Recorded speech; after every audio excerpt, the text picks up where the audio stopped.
संपूर्ण शरीराच्या सोनोग्राफीसाठी जिल्ह्यातील सर्वाधिक अत्याधुनिक सोनोग्राफी मशीनद्वारे तपासणी, जलद आणि अचूक रिपोर्टसाठी भिसे सोनोग्राफी व X-ray centre Palus.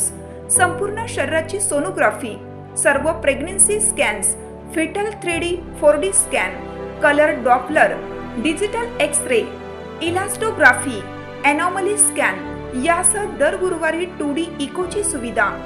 Bhise sonography व एक्स-रे सेंटर पलूस, जुने मराठे भिसे हॉस्पिटल जवळ, कन्याशाळा रोड, पलूस। हुतात्मा कारखान्याचा वाद पेटला, वैभव नायकवडींच्या घरासमोर ठिय्या मारण्याचा गौरव नायकवडींचा इशारा। हुतात्मा साखर कारखान्याच्या अध्यक्षपदाचा राजीनामा आणि 550 कोटींचे कर्ज फेडण्याच्या मागणीसाठी सुरू असलेल्या आंदोलनाने 10व्या दिवशीही अत्यंत आक्रमक वळण घेतलं आहे।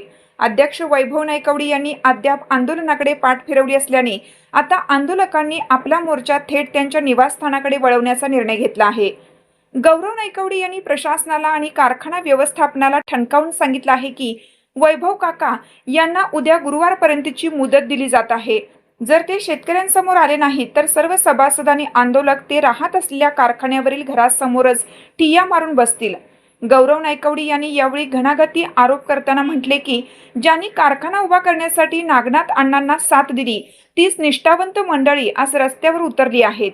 केवळ स्वतःची वैयक्तिक मालमत्ता वाढवून कारखान्याला कर्जाच्या खाईत लोटणाऱ्यांना आता सभासदांची फिकीर उरलेली नाही। कोट्यावधी रुपयांची लूट करून कारखाना कर्जबाजारी करणाऱ्यांचा राजीनामा घेतल्याशिवाय आम्ही स्वस्थ बसणार नाही, असा निर्धार त्यांनी व्यक्त केला। काकांनी आता वेळकाढूपणा थांबवून आपली भूमिका स्पष्ट करावी, असं आवाहन त्यांनी केलं। केदार नायकवडी आणि किरण नायकवडी यांनीही प्रशासनावर जोरदार टीका केली। कारखान्यातील गैरकारभाराचे सर्व पुरावे गोळा करून संबंधित विभागाकडे सुपूर्द करण्यात आले असून आता कायद्याच्या कचाट्यातून कोणालाही सुटका मिळणार नाही, असं त्यांनी स्पष्ट केलं।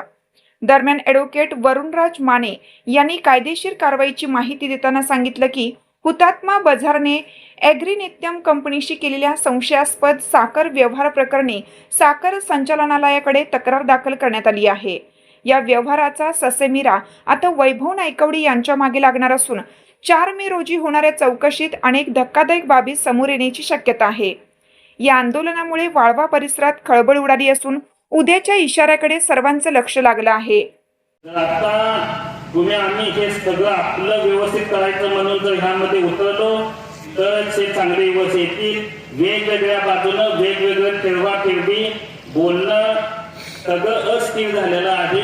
सगळ्या ठिकाणी बदलायचं, प्रत्येक माणसांना फोन करताना वेगळं सांगायचं, वरच्या पुढारी नेते मंडळींना वेगळं सांगायचं, आमच्यावर बोलताना वेगळं बोलायचं। ही परिस्थिती निर्माण झालेली आहे, अस्थिरता आहे। पण आपलं आंदोलन राजीनामा घेतल्याशिवाय उठायचं नाही, ही सगळ्यात मोठी गोष्ट आहे। आणि त्यासाठी कितीही दिवस बसायची तयारी असेल तरी तुम्ही सगळ्यांनी आमच्याबरोबर बसलंच पाहिजे, एवढीच तुम्हाला हात जोडून विनंती करतो। 2 दिवसात जर दादानी 1 दिवस दिलाय, त्या दिवसात नाही मिटलं तर त्या ठिकाणी आपण मांडव घालायचा आणि त्या ठिकाणी सगळ्यांनी जाऊन बसायचं, एवढंच सांगतो। कारण काही लोक बोलत होती बाजाराला पण कुलूप घालूया आपण, तर तो कोणता एक म्हटला नको धंद्याच्या ठिकाणी की नको, धंद्याच्या ठिकाणी काय अडचण नको, तो दुसरा म्हटला तो धंदा नेमका कोणाचा आहे बघा। म्हणजे माणसांची वेगवेगळी येतात प्रतिक्रिया, पण तत्वे हे आंदोलनाचे नक्की वाढवायला लागते। आतापर्यंत एकच होती, सगळ्यांचा विचार आहे कारखाना पहिल्यासारखा झाला पाहिजे। त्यासाठी जे काही करायला लागले ते आपण सर्वांनी मिळून करूया।